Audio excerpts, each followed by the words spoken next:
We want to rebaseline you. We want you to be able to make friends and influence people in the pub without telling us anything about what you do. That 15 minutes of going down and having a cup of coffee with your mates suddenly could solve all kinds of problems and get things done quicker. If we can just fly like a hurricane, we're back to dance like a butterfly, sting like a bee. In the room, 52 Jokers Wild. Hi, folks. It's Friday again, and we're here in the room with me and Garvin. And, nobody else at the moment. They didn't cop in. They didn't. Oh, where are they gone? No, George. They're all here. They're all lining up, but no, it's just they're all here. We're back to go. The guest in the room is Mr. and Mrs. Universe. Whoever you are, you're in the room. We're just not going to ask you any questions, and we're just not going to let you talk. So nothing different really is going to go on in the sense of our guests and how we work the show. So he's waving something at me again. I don't know what it is. I'm not even going to ask. But I was actually, what was starting to happen was the last bunch of weeks, we've had a bunch of guests. And I was talking to George just before this show and realizing, what's our format? And I thought for a couple of months there, I was under the illusion it was a co-hosted podcast. But what we arrived at, and maybe George will agree or disagree, is no. There's only one host of this show. It ain't me. It's him. He introduces at the beginning. He rounds up at the end. He even talks to the guest, asks some questions, lets them answer. And I'm going, no, I'm here as well. No, I'm not. I am an unruly guest. I am the perennial guest that's there just in case. George has me here just in case no one else turns up. So it's not hello, it's in the room. It's in the room with George. And Garvin is the perennial guest. And so there's no one here. I'm here. I'm just bloody useless. And I'm not any good at including anybody else. So George's role is to control me, educate me, try and train me. I'm the monkey. At the monkey grinder. You don't want to talk to the monkey. You want to talk to the grinder. So that's where I think we are now. We have a guest. It's me. George. It's George's show. There has been secondary guests. And we've got a lineup starting to queue up coming to this show shortly. So this is probably the last time you're going to get a Garvin and George without someone else in the room, other than the invisible man in this case. Or woman, sorry. But woman, yes. But the interesting thing is that we're talking about frameworks. We're talking about structure and formats, all of those sort of things that give some sense of structure to the program. And as you just mentioned, I tend to introduce the program and I conclude the program at the end, try and give a little bit of a wrap up, just to see, if we can remember what was happening during the sprawl of this show that lasts about. Well, the last ones have been lasting for about 55 minutes to an hour because we've been engrossed with our guests who have been fascinating. But it's interesting, the kind of roller coaster of sometimes of emotions. But thankfully, at the end of it, we've been getting confirmation from our guests that they've enjoyed the experience. And that's the key thing. No, George, they're afraid. They're very, very afraid.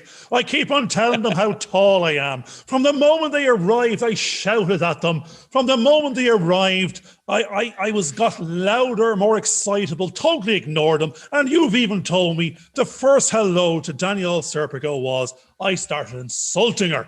No, I wasn't insulting her. That was the Irish sense of humor. That was the crack, as they call it. And if you're not able for the crack, I know Doreen had experience of the crack as well, but that was C-R-A-C-K, not C-R-A-I-C. So she was looking out the window. There was a couple of builders out in her line of view. There was plenty of crack to be had there, but in our case, we like to bring a little bit of the crack and hopefully a little bit of the entertainment, a little bit of feeling comfortable in a room in this virtual pub so you can be yourself and put your job at the door. So, yes, there's a bit of structure. It's not the crack in the wall. It's not the crack in the back. It's the crack per se. But I do think you have to have the right accent. At the moment, I don't have the right accent. I've got to work on my accent, as you've got to work on your behavior issues, let's say. My behavior I have to issues. work on this accent. Behavior issues, yeah. Well, I think behavior that's a fantastic thing. We've been talking about structures, and we're thinking about the model of our particular form that we're producing. How, we need to get into a structured model so that we can repeat this process time and time again. And a lot of things that have been coming to me over the last couple of weeks in modeling have been about how to model one's behavior, how to get one's behavior correct for whatever it is that you want to do. And usually we've got ourselves the chitter chatter box, which we mentioned quite a few times in our show, has been coming out in lots of different people who have been finding themselves in sort of some sense of isolation. Doesn't matter where they are, but they've been over criticizing themselves. They've been finding their imposter syndrome hitting them in the stomach and setting off that little butterflies in them, wondering if should they really be there, or are they just this imposter that should be, kicked out and found when they it's found all out very well. It was butterflies in the stomach. I've got feckin' pterodactyls. You're going, there's prehistoric monsters in there because we're in the film industry, as you say, where there's no little butterfly anything. Now, the only butterfly there might have been that little flap of a butterfly wing. We're on the other side of the planet with the tidal wave. That's the problem. We set off a butterfly wing flap, and we're coming up with a chitter-chatter tidal wave of we're the only voice in the room that doesn't belong in the room, giving out to ourselves and telling us how good or bad we are. That's meant to be a positive voice. And as you said, if I'm left alone with my voice in a room, other people can hear screaming. They don't. What's going on down there? He's talking to himself, shouting at himself. He's having an argument with himself, and what's more, he's losing, which is not good. So we have to, if you're going to have an argument with yourself, for God's sake, win, will you? No, back to it's about being in the presence. And he's just remembered that I'm here as well, so I can join into the conversation. But again, the hurricane, all these hurricanes that are starting off, would you believe it, that it may be that they're about to find out that the hurricanes that are going off, that started off more so this year than the years in the past, have really, because we've been doing this podcast, and the vibrations have been going out from little old island, and they've been rumbling around the world, and they've gone around again and keep sort of upsetting the planet all the time, which is wonderful. I'm hoping to God you know what I'm talking about, because I certainly don't. But like a hurricane. Now, I don't know if it's a song, like a boxing match, whatever it was, but a couple of words, we want to be like a hurricane. We want to, no, it's not wreck and destroy and damage left, right, and center. No, that we'll do on a normal journey anyway. But if we can just fly like a hurricane, I think I'm thinking now of Cassius Clay, good old Muhammad Ali himself. It's probably, we're back to dance like a butterfly, sting like a bee. That feckin' butterfly is back again. But I mean, he was no butterfly, and he was, he might have been sort of dancing like a butterfly, but Mr. Hurricane himself, if that punch hit home, it will more than sting you. It will knock you for 6. Forget 6 and half a dozen and nothing. It's 4-10. You're out for the count. We're a hurricane. We're starting to rise. You'll recognize a hurricane when it's coming. Watch out, world. We're starting to blow. So it's actually Neil Young's Like a Hurricane, and he sang with Crazy Horses apparently. I love Crazy Horses. Yeah, Crazy Horses. It seems to indicate sort of around about 1975 and 1977. But as you spoke there, I was being reminded of the Hurricane planes from the Second World War. I've gone back into the past again, and the Spitfires that used to go around as well. All the models that I've got, the Spitfires that hanging around somewhere or still need to be made, is quite interesting. You're going to love this, those George. Kind of nostalgic times. Yeah, go on. I'm going to see, because I'm dyslexic. No, you say you're dyslexic. I think I'm now dyslexic it's like that when women are pregnant, the men start. Osmosis has gone through to you. I'm now in harmony with your dyslexia. So what I'm hearing when you say Spitfire is fire spit, because that's what I do at most people within my range. Every other day of the week. I'm shouting at them and spitting at them. I don't realize the lips are flapping, and because of the speed involved of the voice coming out, I'm spitting at them left, right, and center. Never mind what goes on if you weren't wearing a mask in this day and age. Oh, you want to be avoiding me like the plague, because I'm shouting at you now and spitting at you as well. So fire spit at them. But if you're firing spit at them, get rid of the fire and get rid of the spit. I'm firing something at them. Hopefully it's something of interest, some information, something that I want to get across. That's what we want to do. We need to be Spitfires. Now, fire spit. No, be a hurricane. be that Spitfire, be that Hurricane, go out there, because they won the war. They won the war for the Battle of Britain, those Spitfires. They got, actually, we're back to you. I'm thinking of you and that, your Ace Rimmer jacket. So now we've brought it back to George wants to be in a Spitfire, in his Ace Rimmer jacket, winning the Battle of, forget Brit. We're not winning the Battle of Brit, winning the Battle of Wits, because that's what we're back to. In this show going forward, be forewarned, be forearmed. If you get in here between the pair of us, you better be armed to the teeth. You better bring your wit. You better bring the crack, because we're going to be cracking that whip. And you're not going to get a word in edgewise unless we deem you have something of value and interest to say that's entertaining to the universe. One of the biggest issues that we've also been discovering is that most people don't really know how to tell their story. And this is something that's becoming part of our way of thinking. It's the story of you. We keep talking about the story of us, but really it's the story of you. It's focusing on the other person and looking at see what their story is. And quite often from a counseling coaching perspective, you're looking to see what their blind spots are. But in the same time, as you start to explore these stories, you go into a wonderful world, as you say, exploration, of discovery, of finding all kinds of possibilities, of where the what if is always something. We were talking a short time ago about, we watched a movie over the weekend and it was about time travel. And we kind of went, that doesn't quite work, because if they went to the future and did what they did there and they tried to go back to the past and do what they did there, that future doesn't exist. Yeah, we're giving out to the continuity editor. That's it. That's it, the continuity editor.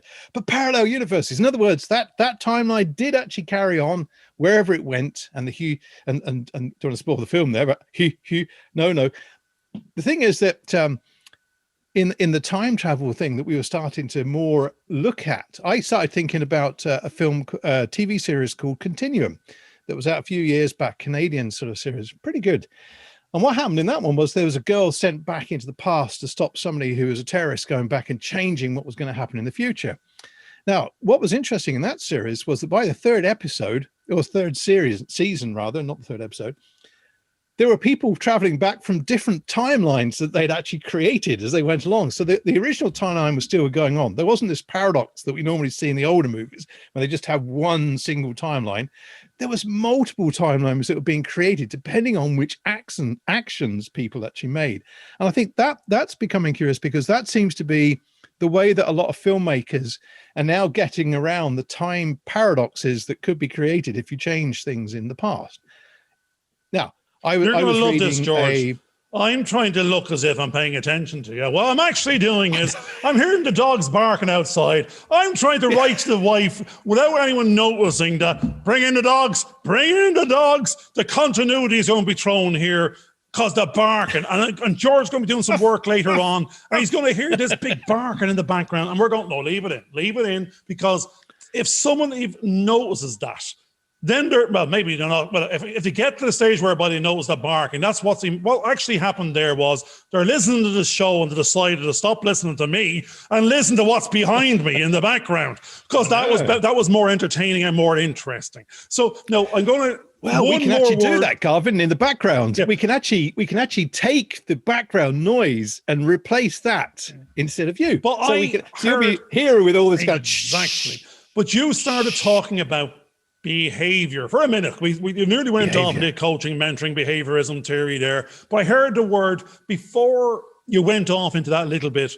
What I really, really heard was the word, behave. And I think that's Kenneth Williams. And it's Garvin, behave. Yes. Because you don't care about behavior. What you're saying is, please God, Garvin, behave, because we're on the show now. And if we have guests, you got to behave in front of the guests. You got to be cognizant of them. You have to bring them in. You're there for you. And I looked at one of our shows there the other day, and poor old Wayne Denner.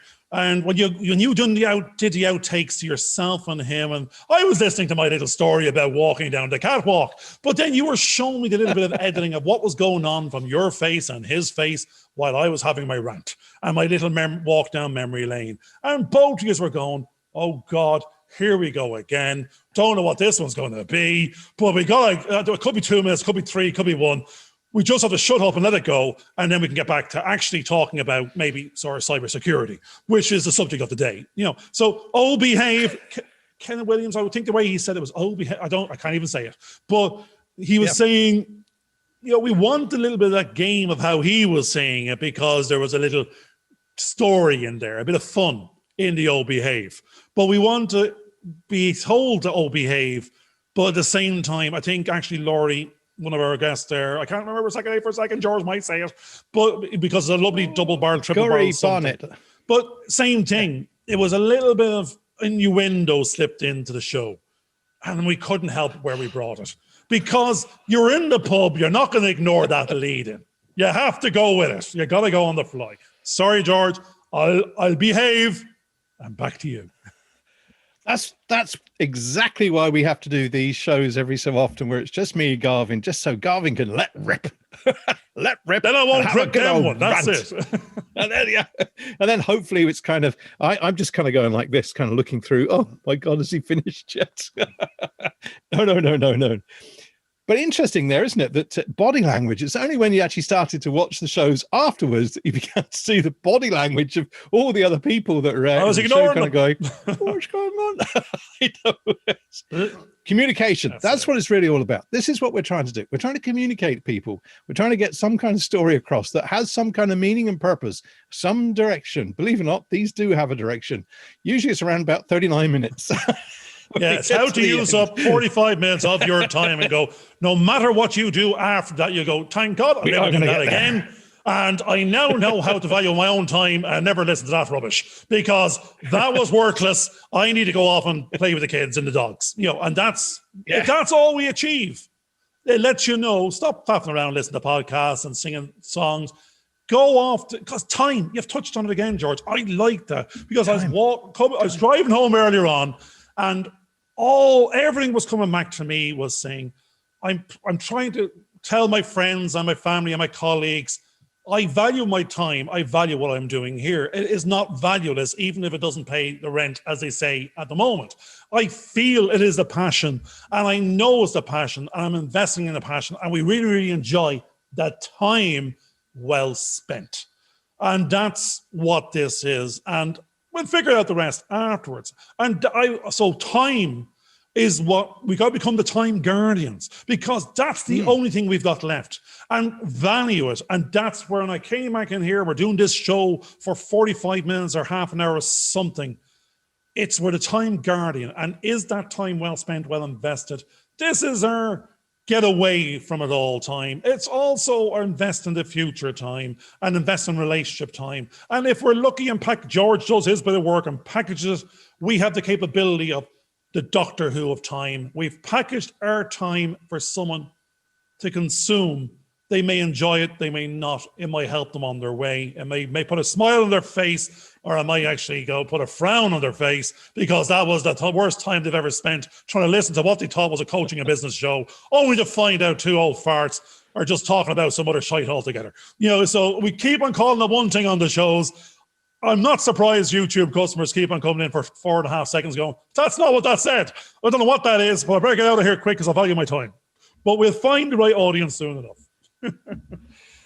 I think what's really relevant at the moment is that if everybody is feeling that imposter syndrome, which we know they are because everybody keeps talking about it, that what also happens with the likes of the shows that we're producing at the moment is that we are demonstrating that we are just like everybody else, that nobody is different. I was listening to was it?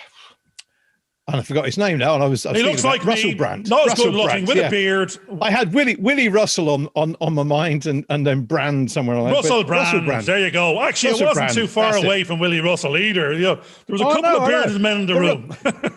That's it. So Russell Brand was talking to Darren Brown, who was the hypnotist, and he was worried from the very beginning of the show as, when's this guy going to hypnotize me? And when am I going to be going around like a squawking chicken? That's what it looked like. But what was really interesting was that both men actually indicated that at some point, in fact, in most of their life, they actually felt as though they were the imposter, that they weren't meant to be there. And yet what's really happening now is, as the likes of Russell Brand has become more and more confident in what he's doing, he is now going into much richer material, into real depths, and he's being asked to what his views and opinions are, because most people are starting to listen to his shows and start saying he has some value.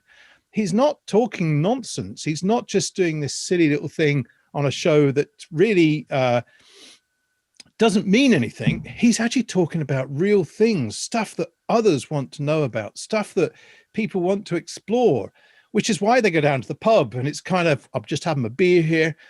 Do you think the world is flat, or is it actually a sphere? Or is it a pyramid? You know, is it the tet, wherever they call it in one of those kind of Oblivion shows? What shape is the world? And then the other things that go on is that actually most people are living in their own universe. Garvin definitely is. I'm not really here. I'm living in my own multiverse, George. I don't settle for stuff one. That's going on. I'm moving back and forward in time and across. We're moving dimensions. back and forwards in different uniforms. But what's interesting is that we suddenly realize that we're experiencing our time on this planet differently to what most people are, because we have a different perspective, just because where we're situated. I'm in this little shed, some people might call it, or a log cabin, depending on which perspective you're coming from. I like the grandness of the cabin. And Garvin's sitting in this massive, great big mansion with multiple rooms. I'm in the room. Because they're in the same room. That matters. The only room that matters.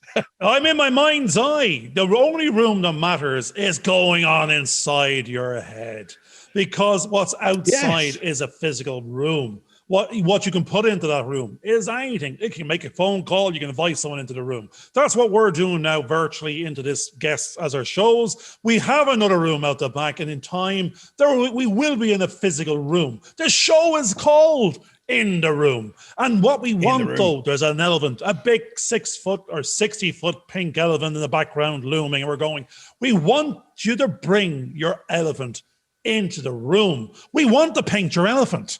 It's not about the elephant as a problem or this, that, and the other. The elephant is the story. Bring your story into the room. Make it a good one. Don't make it it doesn't have to be a bad one. And that's what we're really getting at. And actually, one thing you said there again, we have to be, said in one of our shows before, we have to befriend our elephant. You know, the enemy of my enemy is my friend and all this sort of stuff. And it can't be that it's our enemy. Your problem cannot be your enemy, because then you will avoid it and it's a war. But if you can befriend that, or you can solve that, or basically win the war, or, you know, we all come out with white flags and, you know, the war ends. We have to end the war with these elephants. And that's what we're doing. But another thing I was thinking about was, great expectations is one thing. We're starting to get, why would you have a little expectations if this is your life and time on this planet? Have great expectations. Good old Charles Dickens. Don't have the ones that was going on in there. Don't know what the hell that book was about at all. I'm saying just have great expectations. Now, at the same time, if we're all imposters, be a great imposter. That's what I want to be now. If we are imposters till we're not, and even for those that are no longer imposters in others' eyes, they feel themselves to be, then actually we're only ever going to be imposters, because we never should be happy. As long as you're impostering, it's okay. So let's go have great expectations and be the greatest of imposters. That's what I. Now, that's very interesting, because we've had the imposter syndrome and we've had the story of great expectations. And one of the things that's fascinating about great expectations, as in Dickens' story, is that everybody is an imposter. Throughout the whole story, each of the different characters who think they're something big and something fanciful and whatever, they live in this grand house and whatever, have all been funded by someone that's been exported or got rid of to Australia back in those days. He was a thief or a murderer, and he'd been sent abroad to Tasmania or Australia, where he became rich, and he sent all his money back to help other people. So all these people thought they were grand sort of people, and they came from a prisoner. And so it's all these great expectations, and how people put airs and graces upon things that they shouldn't have done, and they didn't realize who they really were. And I think that's really what these stories are about, because we're sitting here thinking, who do we go and get on our show, and why would they want to come on this show? And they wouldn't come on our little show because it's not really that important. But having said that, when you start to talk to people and you start to engage with them as real people, you suddenly realize that they're having the same fears that you're having, because they're frightened about whether should they go out there and do this, that, and the other, or should they go back into their little huddle and sort of hide behind in the darkness somewhere, in the shadows, and nobody gets to see them. And we're actually putting a spotlight on them and giving them an opportunity to share what they know. With a little man, the unknown man. I'm the littlest man in the room because I'm not starstruck. 6'7" but the 6'6", that's the whole point. The 6'6" leprechaun is what I am. I'm the littlest man in the room because I'm not a star. I am an imposter in plain sight. I am the master imposter, and that's what I want to be with George. And I'm hoping there's two of us at it, and we're going to go out there. We're going, let's be the imposters in the room. We're not claiming, because not imposters in the sense of, oh, look at us, we're the star, this is the show, we're doing it, you can't. It's actually what we're trying to do for ourselves is show that anyone can actually get up there and start doing it, because that's all it takes. Yeah. It's just start doing it. How far that journey goes is up to yourself. But that's the momentum we've started getting the last year. We went from nothing to nearly 100 shows. Now, the last 10 or 8, it's no longer us. It's someone else there. Now, admittedly, I'm still not letting them in. George is trying to give them a couple of questions. There's a full 60-minute show, of which they might got about 3 minutes of airtime. They got lots of smiley faces, but 3 minutes of airtime, and they didn't even get to talk about themselves. They got to talk about how much they loved us. That's about it. But going forward, how they loved you, whoever they are, George is going to try and make me behave. Now, he'll try and keep me in check. We can't promise a damn thing. There's no promises that's going to happen. You can be sure the two of us are there. You can be sure we don't know what the hell the show is about. We can't tell you. You better bring your elephant, and you better make it a good big one. But it's not an elephant on how grand the elephant is, and look at this elephant I own sort of thing. It's the elephant in the room that might actually bring us back down to the common man and woman, that we're in a pub and no one wants to hear about how many medals you have, how many films you were in. We want you to bring a different imposter into the room. It's the equalization process. Equality, true equality, bringing everybody down to this baseline. We want the baseline really so far down, we're the star. And believe me, that's a hell of a way down for any normal person. Because for us to shine bright, you're going to need a flamethrower, you're going to need a volcano, you're going to need the heat of a 50 suns. Because, we don't even know who we are. We're so insignificant in the scheme of things currently. To shine bright is an impossible task, and we're still going to shine brighter than you if you don't get a word. Now, there's something quite interesting. That kind of concept, that because we are insignificant, we are, or we see ourselves as being. If you're competing with us, you have a problem. Yeah, absolutely. But I think the reality is, I'm just thinking there that everybody is important to somebody, and I think this is why we're getting rattled sometimes. Are you paying the bills? Are you going out and earning a job and all that? That's because you're important. There's an importance there that you have to somebody else that has a need, and you're the answer to their problem at that particular point in time. Well, hopefully, God willing, that's what they're expecting. There's expectations that are made. Great expectations. We're back there. No, but we have to move to no expectations. Now, again, if someone actually, there's a weird thing. We've got great expectations of ourselves, but if the distance from no expectations to great expectations is success or passion or a journey or these achievements, because that's what your journey and vision is. A journey from no expectations to great expectations, and achieving some of those things, and not being worried if you don't do, because we've no expectations of achieving our great expectations. Therefore, anything achieved should be unexpected. But realistically, there should be some, because the minute you start, you left that comfort zone.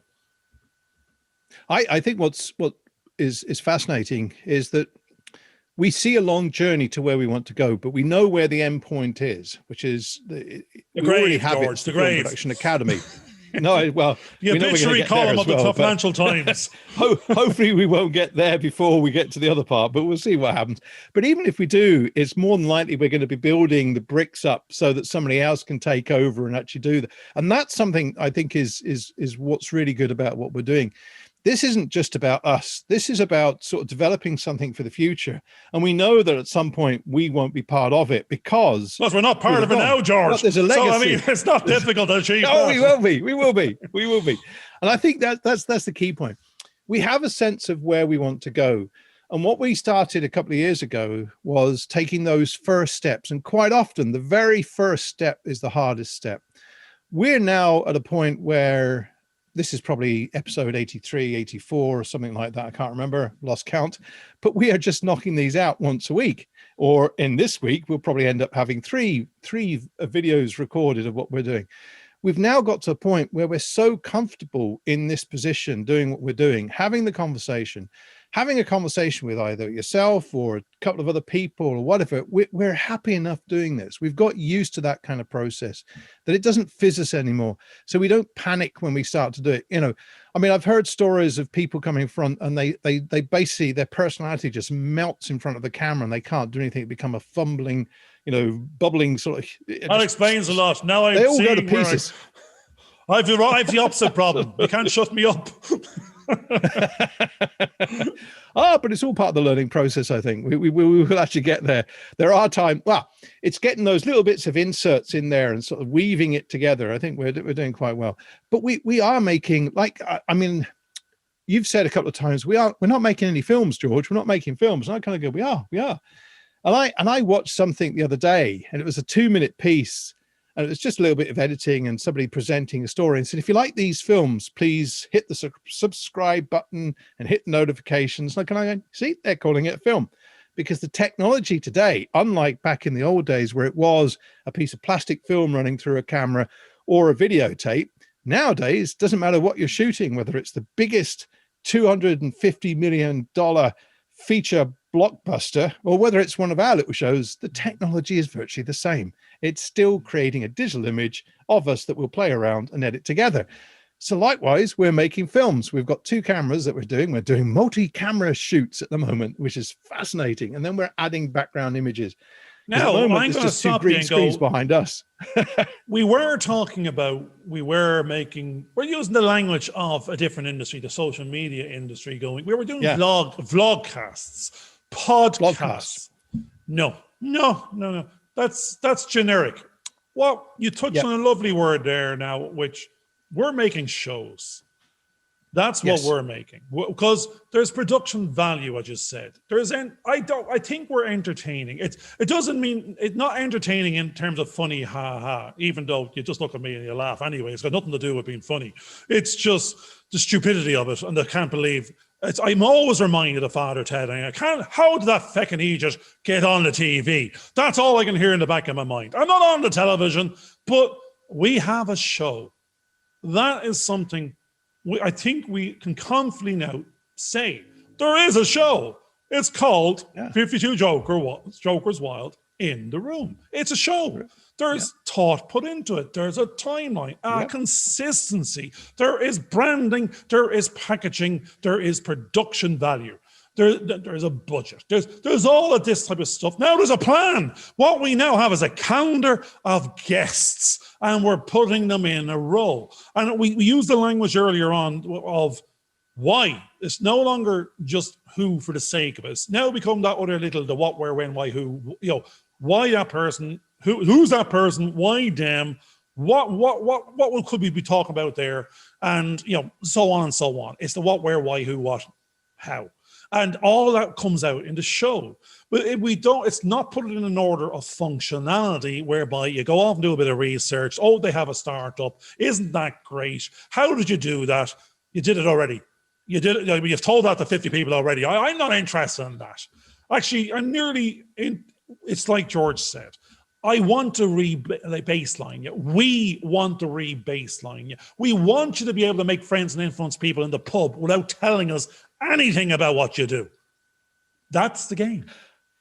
Yeah, I think that's the fascinating bit, because what I started, we've talked about this before, and it's been echoed in a few other bits and pieces, and there's a couple of things I want to talk about. One is, actually, you're saying we're not making telly. We actually are. Now, one of the things about the telly bit is that I sit down with my mum sometimes, that our show pops up on our television because we've got YouTube on. And what was interesting is that most people's concept of telly is when someone put in a time frame and you had to start then, otherwise, I've missed the last 10 minutes of that show, or I can't rewind it. We can now rewind, and it's like videotape. And I remember everybody's kind of saying, oh, put the videotape on, we'll watch the recording that we got last night. Or, and this is where it gets worse, oh, DVD, can we have a DVD? And you kind of go, no, DVD is a technology that's now gone. It's still a video. Oh, no, but we don't want to use the video tape or anymore. We want to use a DVD. No, it's just a format. It's still the same digital image that we're actually looking at. And I think that then becomes kind of fascinating because of the way those things actually work. And we were looking at, a few moments ago, we were talking about the story of you. That's what we're trying to do, the baselining that we're trying to go on with what we want to try and do with people.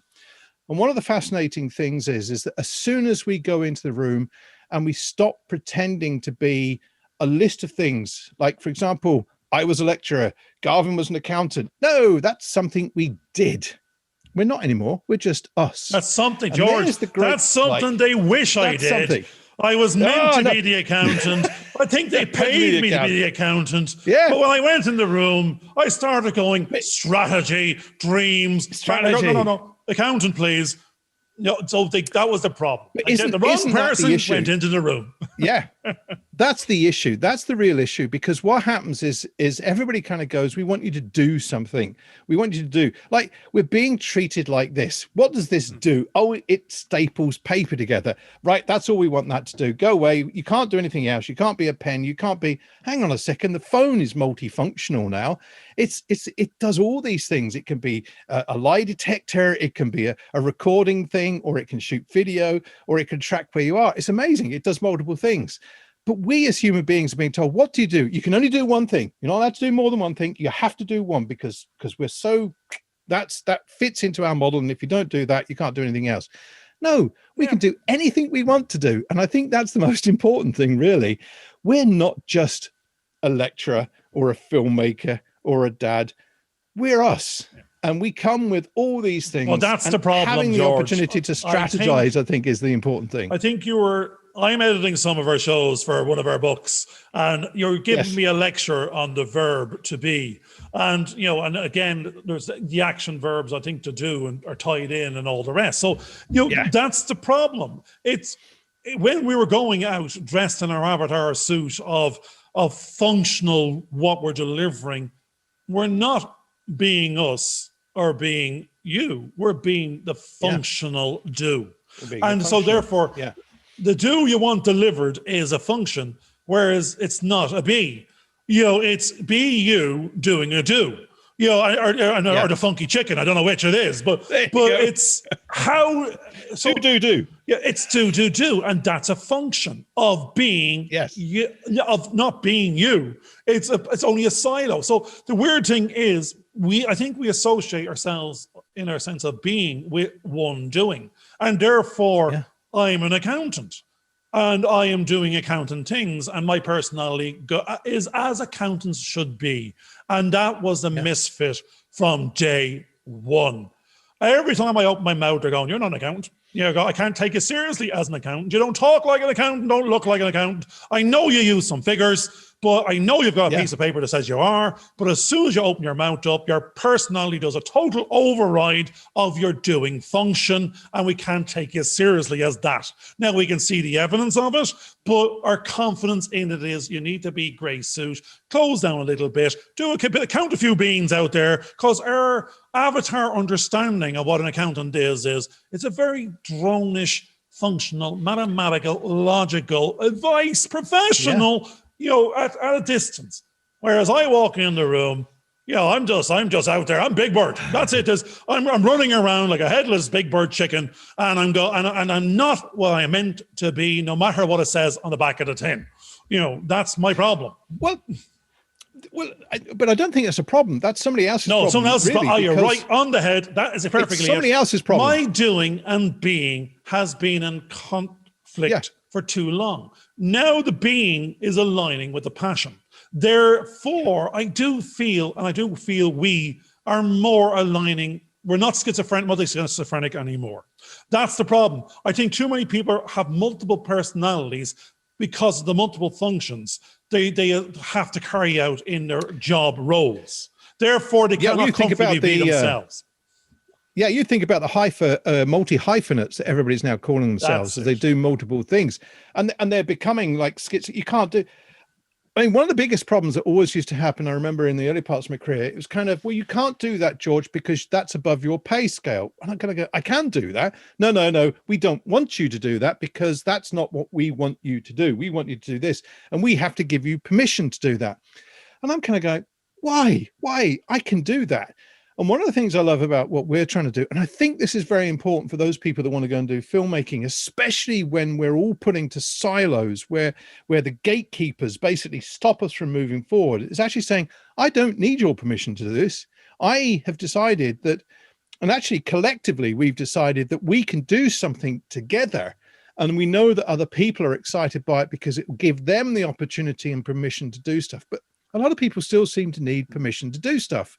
And it holds them back. They don't get the chance to really see what their full potential is. They don't even get permission, George. We touched on this earlier on. And I think we called it's a psychology of cues. Because the gatekeepers are atop of cues. There's doors that gatekeepers are the gatekeepers too. But there's queues of people, 500 people with a script. There's only a budget for one. There's 600 people for a job. There's only a job for one. Therefore, what happens for number 2 and 3 in the queue? They can actually see what's going on. They feel, I just missed that. I just missed that chance. Why I'm so far back down that queue? It's around the corner. It's like the queue for pennies on IKEA we had lately with the, when they opened the shops up again. They're driving for 3 miles. And I don't even know, I actually saw a queue and I just got into it. I didn't know what they're queuing for. Because it just seemed, that's what you do. You join a queue. You're meant to skip queues. We were in Dublin over last week, and it was interesting. I don't know what the shop was, but it was something like Penny's, and there was literally 100 people sort of social distancing all the way down the street, and there was a couple kind of going, "Oh, it's almost our turn to get into the shop." And these 2 people walked straight past them into the shop, and nobody stopped them. They were going, "God, the cheek of them." But you all want to be them, George. You have the empathy, you have the morals. You go, "Oh, I wouldn't do that." And you go, "Oh, you're effing and blind them under your breath." But at the same time, you push that aside and go, "I should have fucking done that. I thought of that. I didn't want that because I think about what that bunch are think about me if I did that." But they went and did it. Yeah. They just went and did it. I'm still in the queue. They've sold out half-price TVs when I get up there. What should you have done? Yeah. What was the aftermath worrying about what other people think? I got the TV for half price. I skipped the queue. I had my cappuccino after the fact. 300 people got washed out in the rainstorm in the queue. And there was 4 TVs when you got there. And it's a £5 Ryanair flights, of which there's 3 seats. And everybody just pays, the going price. Yeah. Don't join queues, because the one thing you will consume is the most valuable thing you have, your time. What else could you be doing? Avoiding that queue. And it's not avoiding the queue. It's skipping it, moving it, jumping from it, moving the queue. It's not this thing of getting in front of other people and annoying them and shooting them down and putting them down, because they were there taking their turn, doing their best. But we're all what you I give a good example, thing, though, George, I was in a company, Vodafone, as a consultant many a year ago. Now, I'm not being reminded of working in Vodafone.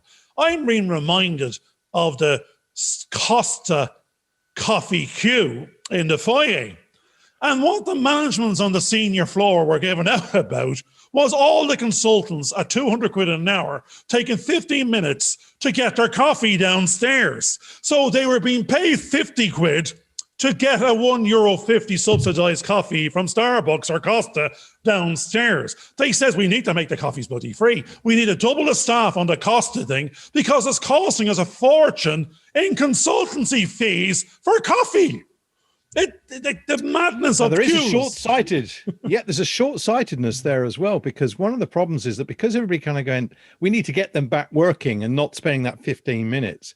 I know that in 15 minutes when we were lecturing, that's when you had a chance to talk to somebody else, and something you thought was a massive nightmare of a problem, because you then had another perspective being introduced to you, and oh right, that's not as bad as I thought it was, and I can get on with what I'm trying to get on with. So those things were critical, because they ended up solve that 15 minutes of going down and having a cup of coffee with your mates suddenly could solve all kinds of problems and get things done quicker.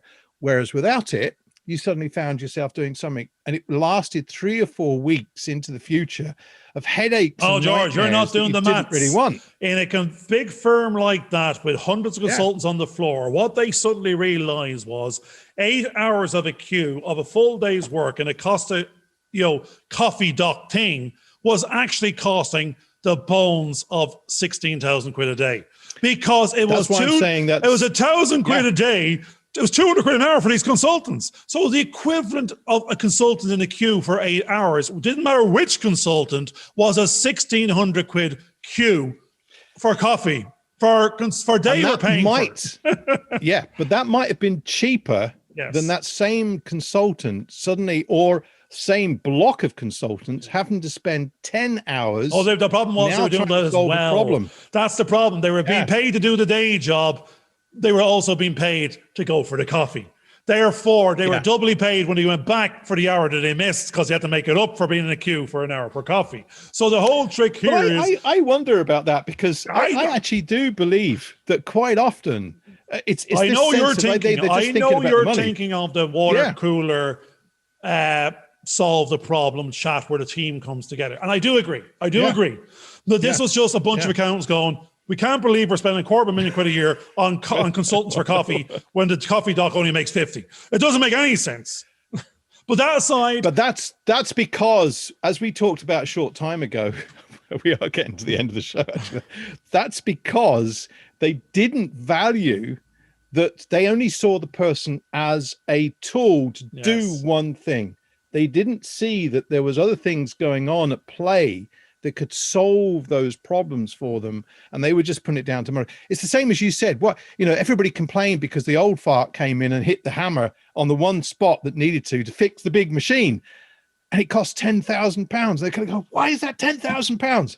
Because I've got the expertise to know it's that spot. But I love what you're saying, George, because it wasn't the £10,000. It was costing him. No, there was a weird thing going on there. It was costing $1 million a day for that ship not to sail. But as soon as you fixed the problem at the 10 grand, even though you were saving $1 million a day, now because it's already solved, the problem becomes the 10 grand. And that was, rather than keeping the solution and the value of what was solved and the fact it was nearly cheap, are you sure you don't want 20? Should have been the question. And here's a bonus, because I can't believe we're back up and running faster. It was this mentality of separating the parts back into white and black, yin and yang, 1 and 0, when it was the holistic needs to stay intact. And therefore, when can we get you back to prevent the next one? And could you look at this other one over here as well? Because that might just go wrong. Give it a double tap of the hammer. But back to queues. It's every time I see a queue, you're going, we're not even in the queue. Actually, there's other things whereby we don't even get into the queue. So we stop because the queue is so long. The imposter syndrome goes into overdrive. Even if I had everything I need and all the rest of it, sure, look at all them too. Aren't they brilliant? And they have it as well. And they're already one ahead of me.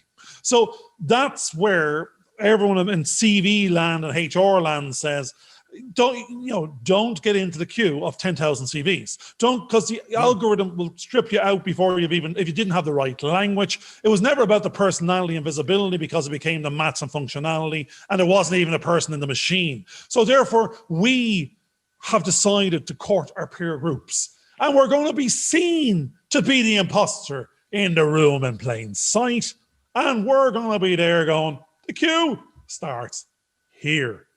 because we need new queues. They need to be short. They need to be fast. They need to be moving, and they need to let people know what's going on. If you're in the wrong queue, whether you should be in the queue, whether you got to the end, you would be told after the fact you weren't getting it anyway. It's this lack of information communication is the problem out there, because people are powerless in queues and have no information as to whether they're even in the right line with the right piece of paper. So I hate queues. Let's make up our own. Yeah. Well, I think we're actually, would you believe, at the end of this show. And I think it's a really good place to finish, because we've ended up starting about Spitfires and hurricanes. And if you're a butterfly on this side of the world, all those tornadoes on the other side of the world are caused by the butterfly wings. We've also gone into the queue thing. But what we've also started to realize that we shouldn't see ourselves as multi-hyphenated, because that's just what we do at different times of our life when the time slice works. But who we are is what gives us the experience to do all those different jobs. And in the past, we've quite often been told, oh, you're not given permission to do this. You have to know your place. It's here. Don't move until I tell you. Okay, now you can function when I tell you to function. And none of us like that. None of us like that, because we're more than just this one little function or that little function.